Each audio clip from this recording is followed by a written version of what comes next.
Okay, Oh, wait, okay, wait. I just want you to know that like your style gets better and better. I love Don't that. you think? Thank you. I think it Like happens to all of us. I think it's... Oh, you could. If they can't hear you, they'll let you know. But Okay. like from the photos, like you look better to me. I don't know. How do you feel? I don't know. I mean, I think part of it is COVID. Like, we all kind of progressed. We all, like, went back a little bit and wore, like, pajamas and sweatpants. And now we're starting to get, like, a little bit more clearly put together. Thank you for Yes. noticing because I did get extra dolled up for you. Did I say? Well, likewise. Did I say? Thanks, bud. Wait, didn't I say it? I was like, I really needed my best outfit to be You did. with Liz. And you pivoted in the pandemic, right? I did. So I actually started more as a commercial stylist, and I was doing more of my work geared towards brands. I was working on photo shoots, working with like major retailers, working for their campaigns. And then COVID happened and that wasn't happening anymore. We weren't doing photo shoots. Brands were like, wait, we need a new way of doing things. So my brands I was working with were starting to approach me for Instagram partnerships, which was so funny to be on the other side. So I really developed, I mean, I was already blogging for about 10 years, but I really developed a whole new side of my business during the pandemic. And then personal styling really took off. I've been doing that since actually I became a mom. And Because of being a mom? because of being a mom, on Instagram, I started having women reach out to me, moms, that were like, I don't know how to dress for my new body. It feels weird. It's not even a new body. It's like a new identity, a new world. Life, new mindset, everything. And like, you need to get dressed quickly. You want to look good, but you just don't have the time or the energy. So I started having a lot of moms reach out to me. And that's when I was like, maybe I should do this on the side. And now it's become actually like my main, like, I mean, I still work for brands, I still do the Instagram, but it's really nice to help moms. There were so many hacks and I'm like, oh, everybody knows this. No. And then I start telling, I'm at dinner parties or lunch and I'm like, oh, you know, it would be great if you just use this. And they were like, what are you talking about? And I didn't realize, I guess because we're so immersed in the world of photo shoots, and you probably know on set. No, like, I don't. I don't know anything. It. I was saying like the costumers are so magnificent. I mean, they work very long hours and it's really intense. But like when it comes to like pregnancy and bodies changing and like continuity, like those are our people because those are the first people that we tell, you know, that we're pregnant first, to. Yeah, they know first. They also know how to hide it best. I mean, they know they're the only ones who know how to hide it, right? Well, I mean, there were so many times I worked with models that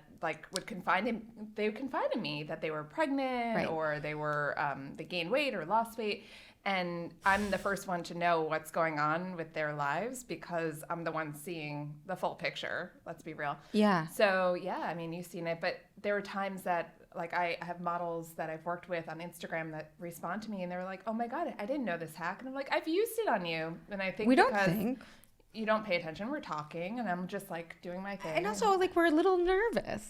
Yeah? I think so when you're like on set and like you're like getting all pinned up, and I think there's like some nerves that come into play, like your body's being like totally someone else's thing. To your point about styling a new mother, what you put on your body and present to the world is so transformative.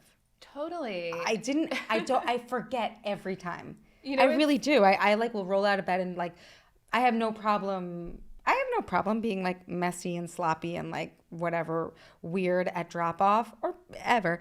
Like that's kind of my brand. I'm okay with it because it's like authentic, you know. I'm okay with it. But like, wow, it feels so good to get dressed. I remember there was like a pandemic post that you put up. I think you were still pregnant and you were in black tie with your husband. Oh, yes. So we were having fun with it during the pandemic. We're like, why not? Every weekend we would dress up. Like just date night. Let's get dressed up. I would wear a gown. He would wear a tux because like we're like, when's the next time we're going to be going anywhere fun? Why not? I mean, really, when is the next time we're going to be going anywhere fun? Well, I mean, we're clearly, I mean, we're having able to fun. see each other. Fun. But, you know, during the pandemic, it was hard to feel like there was any sense of like week, what's going on? Especially I was home with a newborn and were you kid. Pregnant at that time when I saw that? Oh my God. It was a green dress. Like I'm envisioning green. I was pregnant. You were still I was pregnant. 9 months pregnant. And I was really like following you with like bated breath because you're so open about how shitty that experience. I mean, that was fucking terrible timing, and yet it all worked out. Yes. She's perfect, as are you, and you came out the other side and like better for it, I think. I honestly think that anybody that gave birth during the pandemic, I don't want to speak for everybody, but I think it makes everybody feel like they could do anything. Like for me, wow. It was the scariest thing to be 9 months pregnant, locked down in the containment zone, in the epicenter of the whole pandemic in the very beginning. In the world, right? Like in New the Rochelle? world, yeah. It was in the very beginning, and we didn't know what was going on. I'm picturing like sci-fi movies. They're gonna like bomb our town, and it really felt like that. It was a little scary. It really hit on a real Holocaust trauma for me. Maybe that's it, because I live in a Jewish area, and it was like, oh, so we're not cared about here. It was so weird. And I don't know what it was for other people. I don't know what it was for you, Laura, but like it really just boom, right, nailed like into your existential something. It was awful. But 9 months pregnant. I even had like MTV reach out to me. They wanted to do a documentary on me because of that, because it was such a like crazy story. Didn't really want cameras in the delivery room, so it didn't happen. You did have a great photo with you. Thank you. My husband, on a whim, we were like, this needs to be documented. I just gave birth in the beginning of the pandemic with a mask on the whole time, and it was crazy. Like, and we didn't know at the time if it was like how you transmit COVID, and we didn't know anything about COVID really. How early in the pandemic, so our listeners can just... Yeah, so I gave birth in April of 2020, and I locked down in March of 2020. So it was like less than a month of this whole thing, not knowing what was going on. My husband had to leave right after I gave birth, and I was terrified because I was like hemorrhaging the first time and worried that nobody would be there, because everybody was pulled into the ICU during that time, because it was just like a crazy time when the hospitals were overrun. Even in New Rochelle. Even in New Rochelle, especially in New Rochelle. I just realized. And then on top of that, like because I didn't get to have the full medical staff, I was like left alone for most of my birth. Oh my God, Liz. Which luckily it was my second birth, so I totally was like, okay, I can do this. I had my doula on FaceTime. Oh my gosh.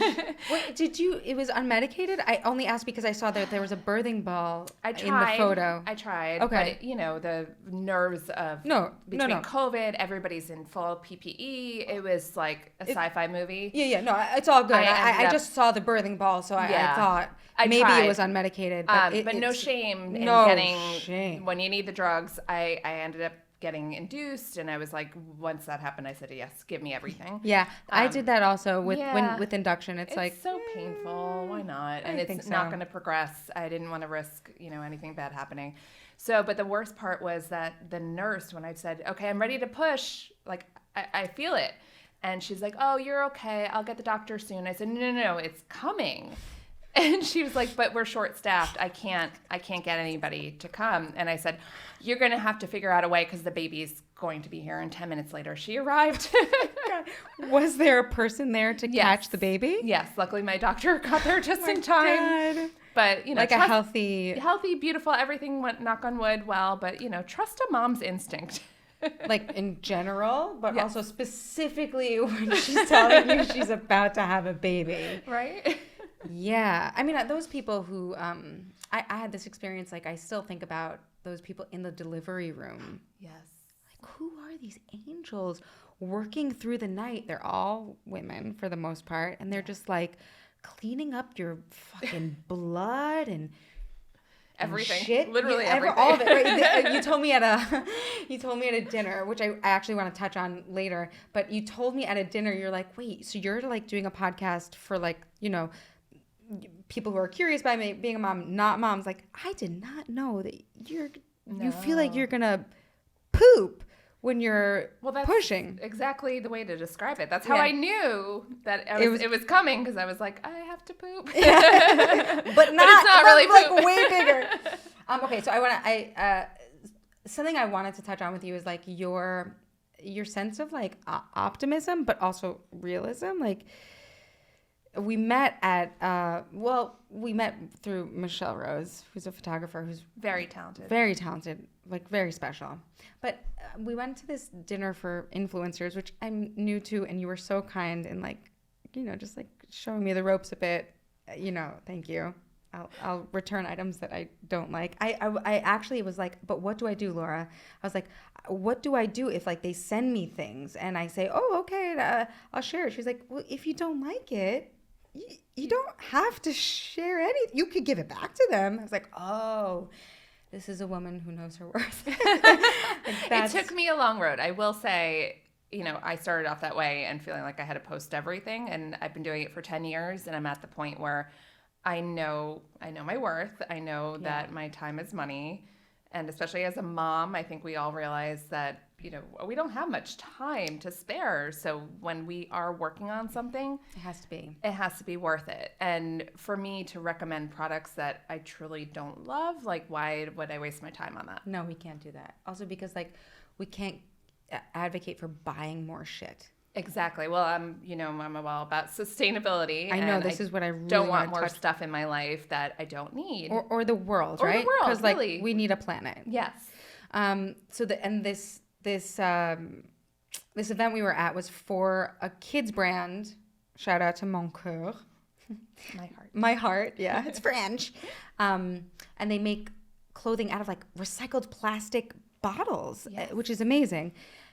I say this because I know that the mom curious crowd is like, I don't know what's going to happen with climate change. And like, why would I put a person on a place that might not stick around? And I thought it might be really nice to talk about some sustainability and like being part of the solution to sort of tame that anxiety or those worries, So, well, I think it's also important as moms to teach our future generations like how to take care of our planet. It's something that was instilled in me. My mom she was an ex-hippie. She made all of our clothes. She grew our own vegetables, everything. Like we didn't have a lot of money growing up, so everything was recycled, and she would rework objects to make them new again. Wow. And so it was kind of something innate in me. So it just was part of my life, and I want to instill that in my kids too.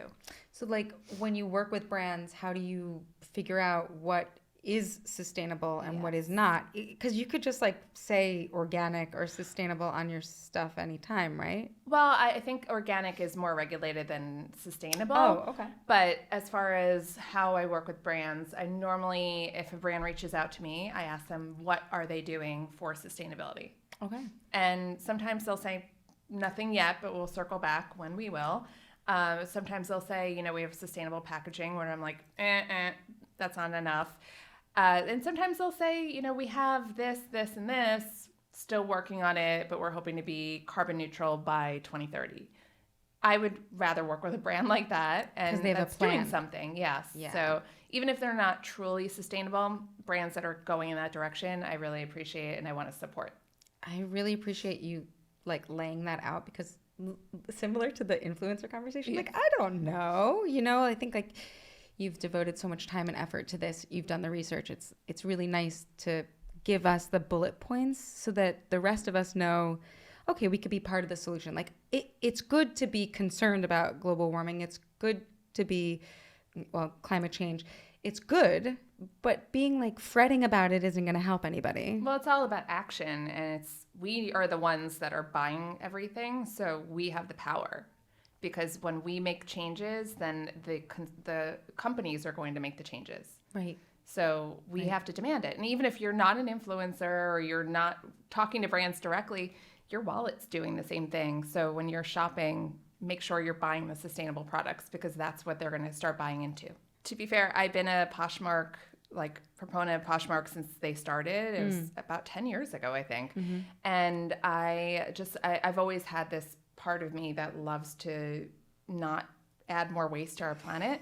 So anytime that I can sell and buy pre-owned clothes, and especially for my kids, oh my God, it's a game changer. Like, why am I buying, Zara and H&M when I can buy pre-owned French beautiful brands for my kids that are the same price?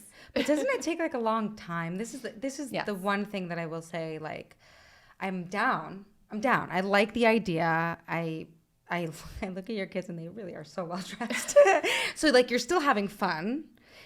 I know that like someone was telling me that they got something from like Park Slope Parents that was like mini Rodini. How much do you love that brand? Love. And then they just sell it for the same price again. So it's like you've saved money. Your kid is impeccably dressed, but doesn't it take like a lot of time? That's the only thing that I'm like. So it's definitely not as easy. I'm genuine. I'm lazy. That's and I can't be, but I am. So can you? So here's my hack. Okay. Because you know I love a hack. Okay, is this your next reel? Mate. Well, I don't know if I can make it into a reel, but I'm going to share it with you. Okay, great. Here we go. So when you are searching on Poshmark, it can be overwhelming. There's so many. I mean, I have like, not to brag, but I have like 500,000 followers on there. There's a lot of people on Poshmark and a lot of, pardon my French, but a lot of crap to go through. So when you are searching, look for something specific. So like when you're looking for like snow pants for the season for your kids, or you're looking for a dress like that you really loved. Like I really love the brand Doen or Cezanne. Yeah. So when I search for that, other similar things come up. Or sometimes they'll have something and then if it's not there or you can't get it, you can see all the things that they have in your size once you shop in your size. Right, and I don't necessarily need this like one dress Right. if I can get like a similar one. Yeah, so sometimes I'll shop for like my kids, like I said, snow pants or snow boots, and then I'll see what else they have, or if I'll search for a brand, like one of my favorite French brands, I'll search for that brand and see what other, generally, if you like one thing, I'm sure the parent or the person on Poshmark has a bunch of things that you like. So yeah, it's fun. And then you can bundle it and then you get a discount. With that same buyer? With the same buyer. So if you seller? like more than one thing from the same buyer, you can bundle it and offer a price that is discounted so you get a lot more for your money. You're such a good businesswoman. Like, I'm like really taken with your like your business savvy, your like the way you talk about worth and money and exchange, and like I see how like your hippie mom might have had some influence. You know what I mean? Like it's exciting, and I'm wondering, like as a freelancer now, right? Or were you always a freelancer? So I actually started my career in a cubicle. Oh. So I've been on the other side. I was an art director in an ad agency. So I know that side of the business. That's probably where my like business skills come in. And I think it helped me make more I'm a well-rounded business person now. Yeah. But my favorite part of the job was being on set, working with other people and collaborating. So that's how it happened. Well, I just wonder, like, for the mom to be, as a freelancer, how do you prepare for maternity leave? Which I know that you've been so vocal on and advocating for. And, I also work freelance. And so, we rely on my income, et cetera. Yeah. And so I don't have a formula. But I'm wondering if you might. I wish there was a formula. Yeah. I wish there was paid leave like the rest of the world. But unfortunately, what we have right now, we have to work with. So for me, I didn't technically get maternity leave either time. Right. I'm very fortunate that my husband has a 9-to-5, or he's a teacher. He has a steady job. And for me, I just worked harder. Unfortunately, I worked more than I ever have the year I was pregnant. Because I knew I had to squirrel away all the money and, make that all happen before I went on maternity leave. And unfortunately, it was not the safest thing. And I ended up in the hospital twice with my son. With your son, Asher, who's 5? He'll be 5 in April. So he's only a month younger than my son, Ness. Oh, no way. Yeah, so if you we'll have to do a little get together. Yeah. If you stayed in Cobble Hill, we would have. But you visit, which is exciting. We come back to Cobble Hill a lot, so we'll have to do that. But yeah, so I just ended up working too hard, and I worked till the very end of my pregnancy and ended up falling on set. Oh, no. And when you fall, you have to go into observation for 24 hours. And yeah, I don't recommend that. Right, but there's no other... There's no other system. Is there no other system? Yeah, I don't know. We have to work harder. Which is so Or unfortunate. stress about it. Or stress about it. I don't think I did work harder. I think I ended up going back to work doing voiceovers from my home after 2 weeks of having Ness. Oh, wow. And that's hard when I don't know if you were nursing, but like around the clock between, if you are nursing, even if you're not, diaper changes, feedings, like it's just nonstop. And it's like, people think that maternity leave is like a vacation, and it's like, you don't get any you time. There's no downtime. Like my one downtime would be to nap. Because you're not sleeping. Because you're not sleeping, and it's not easy. So it's a lot of work, it's actually. Work. It's actually more work. Like my husband and I always say that it was easier for me to go to work. Like he would, luckily in the beginning of the pandemic, he was working from home, and he was like, I'm going to work. See you later. And he's like, I'm going on vacation. It's so much easier to go to work than it is to take care of kids. I think so. I mean, I look at like nannies and babysitters, and I mean, I'm in such awe. Yes. I think you know that I teach part-time at Union Square Play now, and I do see a lot of caregivers. Some of them are checked out. But whoa, you guys, some of them are so good and so underpaid. Like I always say that the people that are taking care of our kids should be treated the best because they're taking care of your kids. I know. It's a huge thing. She was more of a mother's helper. I've never actually had like a nanny or full-time babysitter. Just wasn't our way. But you know, she would be like my best friend. She was basically like my best friend. She's this Puerto Rican woman, and she would say like the racism that she would encounter all the time, and that she and her brothers would encounter. They would be like roughhousing on the beach, and like somehow police would come and be like, well, if you don't stop, we're going to take you, blah, blah. Or like if she was partying and maybe they were crammed in a car, or, you know, she would always be harassed. And all I could think was like, you take care of my babies. You are the only person outside of my husband, my mom. Really, that's it. Now my sister-in-law. Like, but even that, like, this person was like a second mother to my children. Sometimes I hate to admit, but sometimes our caregivers are better parents than we are. Yes, so we need that. There's Dr. Shafali Tabari. Do you know the Conscious Family? Or anyway, she's a brilliant psychologist. You're gonna have to tell me she's a psychiatrist or psychologist. She's brilliant. Anyway, she talks about how like, if we don't have a village, if we don't have like other people's influence in our children's lives, we are only like just depositing our neurosis on them. There's no ventilation. So if we don't have these people who are sometimes better parents than we are, we're screwed. Anyway, I just... well, that was us during the pandemic. I don't know about you, but like I was home with 2 kids. Screwed, literally.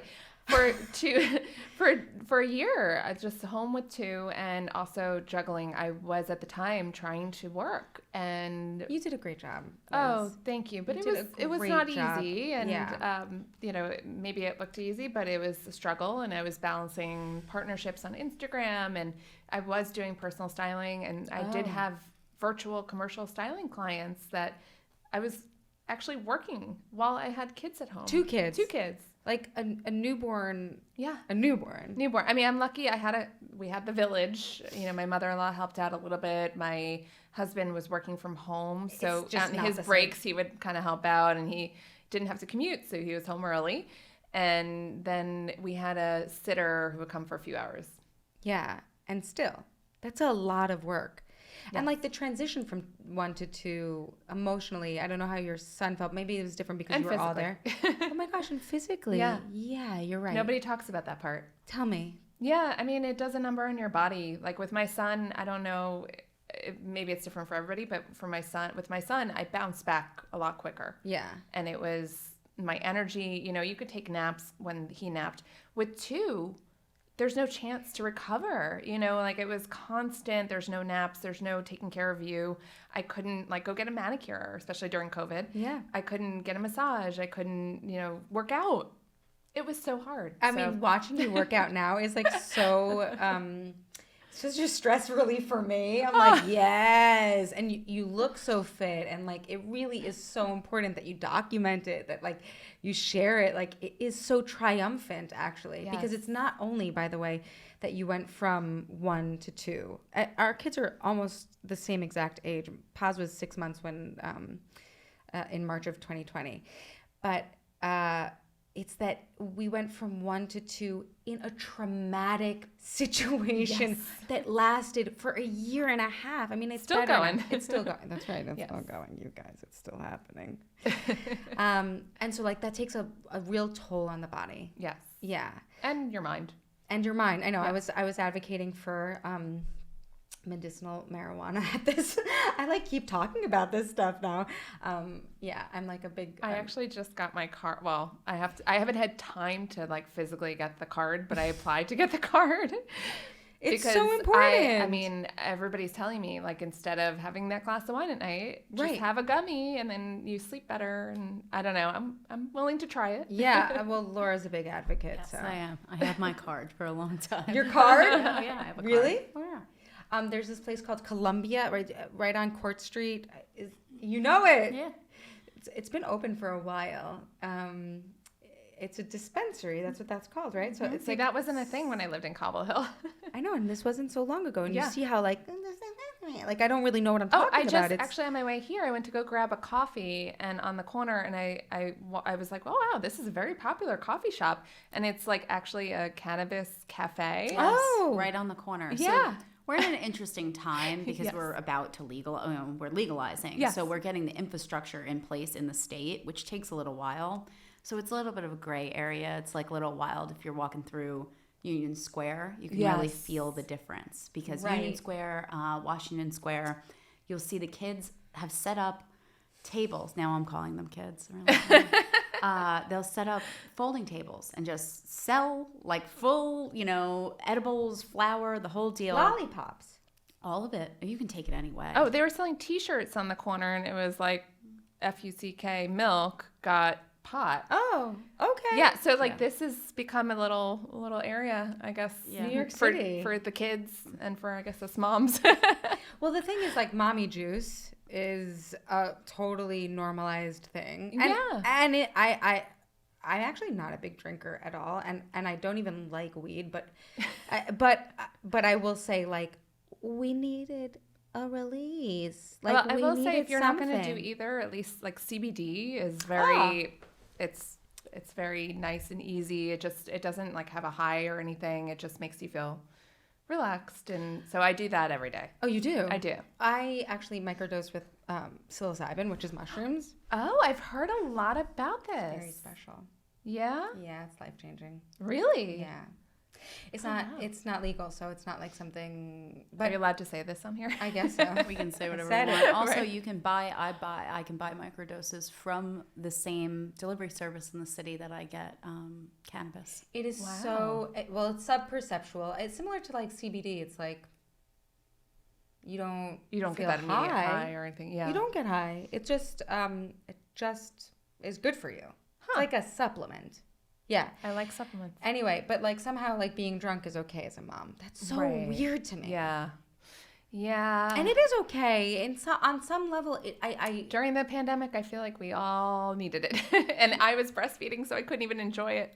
like would you like have to like pump and dump or something? No, that's not a thing anymore. Oh. They say if you can drive after you drink, then, or like, If you have a technically, place if to you can drive after. Like technically, if you can drive, if you feel okay enough to drive, then you're okay to breastfeed because there's not enough. The milk it doesn't really absorb it as well, and it doesn't get to the baby. And So. also, I'm learning more and more that like all of this indoctrination that like we're not allowed to eat certain foods in pregnancy and we're not allowed to drink. I mean, I'm not advocating for anyone heavily drinking in pregnancy, but like there is a level of control that somehow we all want on women's bodies. Oh, I mean, when I was pregnant with my son, I gained probably about 55 pounds total. And I have a smaller frame to begin with. So Yeah, I can't imagine. like my doctor said, like, okay, that's actually normal to gain that much when you're starting off small, and it's healthy as long as you're healthy. And then I had a physician's assistant that cornered me and said, you better watch it. And I said, what do you mean? She said, you're gaining too much too quickly, and you better watch it. And it's not good for you, and it's not good for the baby. You can develop diabetes and all these things. And I said, but I so healthy. I'm vegetarian. I work out. At the time I was working out more than I do now. And it's just crazy how everybody has an opinion on women's bodies. Everyone has even other women. Yeah. Well, you probably see it in the film industry. I'm sure people say you're too short, you're not the right size, or different things. So Terrible. yeah. I mean, I see it a lot. I've been sort of on this bent about how like Jewish actresses never get to play Jewish roles. I mean, I do because I do, But I do notice that with Joan Rivers, like her biopic was going to be, she was going to be played by Catherine Hahn, who is brilliant. Oh, I love her. Yes. She is brilliant. She's not Jewish. And so what she does very often is play these Jewish characters brilliantly. But it's more palatable for the general public because she also looks and feels like everybody else. Yeah. Them, the rest, right? But if you're portraying a minority, then be the minority in the same way that we can't be casting. I don't know. Oh, there was once my friend was the lead in Bombay Dreams on Broadway while we were in acting school. She's so brilliant, Anisha Nagarajan. And when she left the show, an African American actress replaced her. And okay, so she has the same skin color. But what about life? History. It's so interesting that they do that. Yeah. It's funny in the fashion industry, it's not quite to that extreme, but they do, I hate to say, when they do castings, I overhear it, I'm sure you saw it also, but the term racially ambiguous. Yeah, right. I would go in. You would be in that category. Racially ambiguous, and I would as like Mediterranean or ethnically ambiguous, yes, and exactly. I really sold myself that way for a long time. Yeah. It was only in these last 2 years that I realized no, ew. I mean, I happen to my father's family is from Iran, my mother's family is from Eastern Europe. I have a heritage. I come from somewhere, But yeah, they racially ambiguous so that we could check all the boxes, so we could sell the stuff. Right. Right. Well, I hope things are changing. I think they are. I think they're going in a better direction. I think, at least in that terms, I think we're going in a direction that more is accepted, and especially you're seeing in the modeling world, you see everything now, which is amazing. Yeah, I actually saw a trans woman. Pardon the question mark, but I genuinely don't know. I think person is fine. Yeah, so a trans person walking the runway in Fashion Week, and I was like, oh my God, this feels so exciting. Yeah, there are a lot of brands that, Chromatic is one. Yes, that, they actually were the pioneer with all the plus size, or actually now we don't say plus size, we say curve. But they were the first really brand to have everything on the runway. Disabled models, really ran the gamut. It was amazing. And now everyone seems to be following suit, which is nice. As a mommy blogger, I would go to these events and we'd look around and we'd say, there's not anybody that's not white here. And that's horrible. It should not be that way. That wasn't the case in that event that we No, went to. And thank goodness, there are brands that are aware of that, but the more often than not, you look around the room and I'm like, oh my God, everybody looks the same here, and it's horrible. So I am really grateful that brands are starting to acknowledge that. And I know it's hurting us with our jobs, but but it's really nice. But on the same level, I know exactly what we went through. I was styling for a plus size brand that's one of the top plus size brands. And the producer said to me, I don't think they're going to ask you back because you're not curvy. Oh, interesting. And they wanted a curvy person to represent their brand, even behind the camera, which is so crazy because I know I've been doing this for so long. I'm a mom who has gained upwards of 60 pounds. Like, I know how to dress for different body types, and you dress body lots type. of people. You also dress men. It's like saying you can't do it. Right, exactly. I can't dress men because I'm not a man. But like that was really hurtful. And so I imagine on the other side also, but we shouldn't be discriminated for anything. I know, Like, it's just I know. so ridiculous. We're really finding our footing. I mean, Yeah.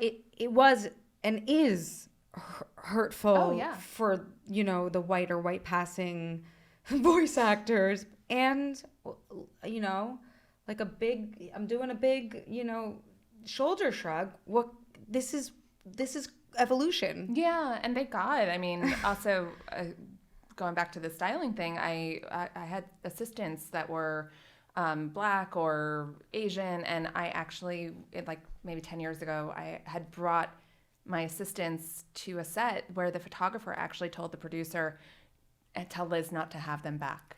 Why? Isn't that horrible? I Because stopped if working they're- for that photographer because of appalling. that, because he didn't want anybody that wasn't like he was racist, I hate to say. And I was like, I would rather have my amazing assistants than like somebody, who wasn't. Right, then hang out Then with hang you, out with you this guy. racist Yeah, asshole. exactly. I'd rather work. That's why I'm freelance. I love being able to choose who I work with. Yeah. You're such an inspiration, Liz. Oh, thank you. You really are. You really are. You seem to you have this podcast. I do. Yes. Yes. We're launching soon. I'm so excited. It's actually, speaking of being inspiration, it's called Mom Goals, the podcast. We'll have Yeah. to have you on. Can't wait. And it's all about talking to moms who really are our goals and seeing how they got to where they are and how they juggle it all since becoming a mom. And even if they're not juggling it all, because none of us really are. None of us are. But just how they do it all. Because how? Yeah. How do people do it all? Yeah. Liz, you're bringing up a beautiful point that the mom curious crowd, which is about time Yes. management, like just if you could get into that a little bit, the two of you, I think that would go a very long way. Yeah, I mean, especially, I'm sure you can attest to this, but since becoming a mom, I feel like I'm better at what I do because I am better at time management. I am better at running a business. Like, I'm running a business in my house. Like, my house is a business, essentially. And your able to- marriage, right? and your marriage and your relationships, everything. And so I think being a mom really has made me stronger at everything in my life. Can you tell me granular, in terms of scheduling? Do you do you have a Google Doc or a shared calendar? No. What is how do you keep it? You do seem super organized. which Oh, I'm very so much- glad. Yeah. Okay. Well, maybe that's not the case. I'm kind of old school, but Okay. I prefer handwritten notes, which is horrible because I have notes everywhere. But I live and breathe by my iPhone. It's always in my hand. I'm always referring to my schedule in my iPhone, and I love the Notes app. I'm always taking nice. notes and can refer back to that. And then I just signed up for HoneyBook. What is that? It's a scheduling app that also you can keep track of all your clients in it. Oh. So everything goes to your Gmail, and you can correspond through the HoneyBook to your Gmail, Cool. and it just keeps everything. It's like a workflow system. Still working on my workflows, but it's a great thing to have as a mom. And do you sync up with your husband or No. with your childcare? Or no, I love this. I'm sensing No. something, and because your home, as you said, is run like a business. Yes. Yours Yeah. and mine, and some more, more intricate than others. Whatever it is, he's part business owner. It's essentially, yes, I guess so. Right? Well, it's funny you say that. So I do calendar invites when he's involved. But not when he's so not. when, for today coming here, I told him yesterday I'm going to the city. I'm going to do a podcast. And he just called me. He called me about, I don't know, 15 minutes before I got here. And he's like, what are you doing? And I said, I'm heading to that podcast. He's like, oh, that's today? Yeah. And so, it's definitely a work in progress, but when he needs to be there or there's something that involves him, I do calendar invites. Yeah. Yeah. So when you say like you've been more, I do think that you've been super productive. I mean, even like with no childcare, like your following grew so much. Your aesthetic on on the Instagram platform, I think, you know, when I scroll back, and I scroll back quite a lot, like I really went deep. I think it has grown so much. Like, what do you think? What do you attribute that to? Well, it's definitely been an evolution. I've been doing it for 10 years, as I Right. said. So I've learned a lot in the process. I think what the pandemic taught me was that I had to let go of a lot of perfection. And before the pandemic, I was hiring photographers, and I was because I come from the photo shoot and art director and stylist world, everything was like an art directed and styled photo shoot, and I had to be perfect.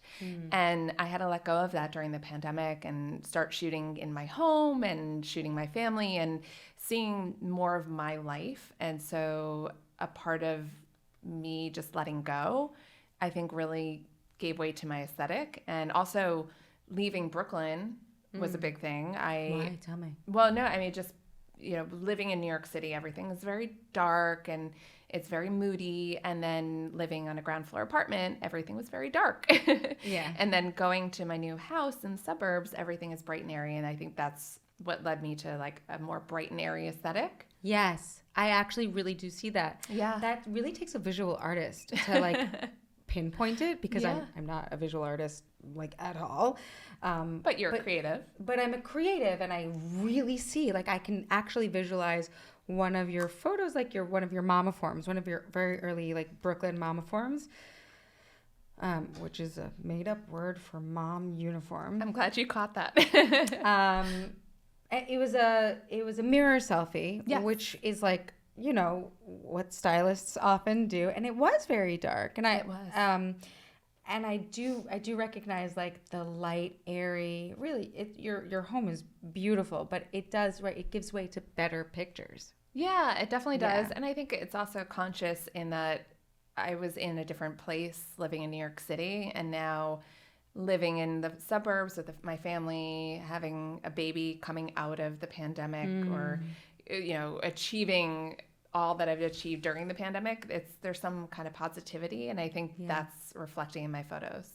Yeah, I really feel that. You wrote an amazing thing, Liz. You said, I was going to share some mental health tips, but in reality, I'm struggling myself on #MentalHealthAwareness Day. And that's like a very brave, vulnerable thing. Can you speak a little bit to like authenticity online and, how you can keep that when you have like such a forward-facing digital footprint? Yeah, thank you for acknowledging that. It's definitely been a hard thing to kind of have this veil of, okay, I am in this square and this is what I'm putting out in the world, and I don't want to reveal too much. And I've had people tell me you're revealing too much. But for me, it's like I don't know how to be any other way. It's just who I am. My Instagram is kind of like my diary. Yeah. And whatever's going on in my mind, it is like verbal vomit, and it comes out. But the biggest thing for me is helping other women. And so much of what I do as a personal stylist is helping moms. And then when I'm on Instagram, the messages I get with these authentic, real messages, that's why I do it. Because I get these messages like, oh my God, thank you for sharing this. I didn't know this. I needed this. I was feeling the same way, but didn't know how to voice it. Or, even something as silly as ab separation and posting about that. Somebody said, I didn't even know I had that, or you can check for that. And it's things that people don't talk about. And that's why I do talk about them. Since we We're have both you, like on it. We're on it more. wait, since you're on it, can you talk about that? Because that is a mom curious question that has come up quite a bit, and I don't know a thing about it. Yeah, I actually didn't know the first time around. It was something that I just assumed ab separation. Oh, it's people that had C-sections or somebody who was stretched out or something. I had no idea. And it wasn't in my radar to even ask for it. And it's horrible in our medical care system in this day and age. It's terrible. Yeah, they don't ask for it. They don't ask you. They won't check for it unless you go ahead and say, "Hey, can you check?"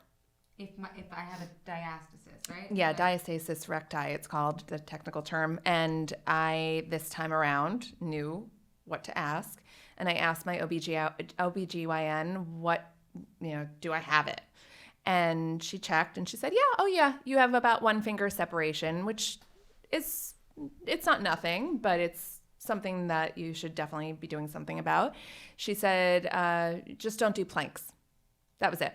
That was her answer. And I said, well, should I get like some kind of therapy for it? And she said, no, just don't do planks. This is 6 weeks. This is 6 weeks postpartum. 6 weeks postpartum. With Andy. Yes, yeah? with my second. That's all I got was just don't do planks. And I said, there's got to be a better way, a better system. She did recommend doing one of those like corset things. Yeah. She said you can do that, but nothing else. And so I did a little research on my own, and then I came across a woman named Katie Breard who has a workout. It's called the Core Method, and it's all tailoring to women like me that have ab separation or even just can't get their abs back to where they were before kids. And those little moves make such a difference, even though it doesn't feel like a lot. Like you're not doing full-on crunches, but you're doing moves that make a huge difference. And sometimes, actually, what I was doing before I even discovered her, I was doing actual crunches or doing exercises, and I was separating it more. Well, something I just to even rewind back for to rewind back even more is when your body is growing another body. It naturally has to separate. So the separation is like that OBGYN said, it is natural. The plan is that by 6 weeks postpartum, which is why you're allowed to have sex. Well, that's a joke too. Which that was an actual cough, but yes.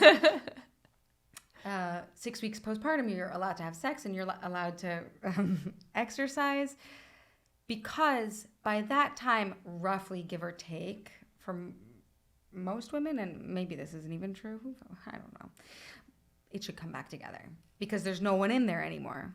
But if it doesn't come back together fully, it's part of the reason why you see a lot of like pooches with moms.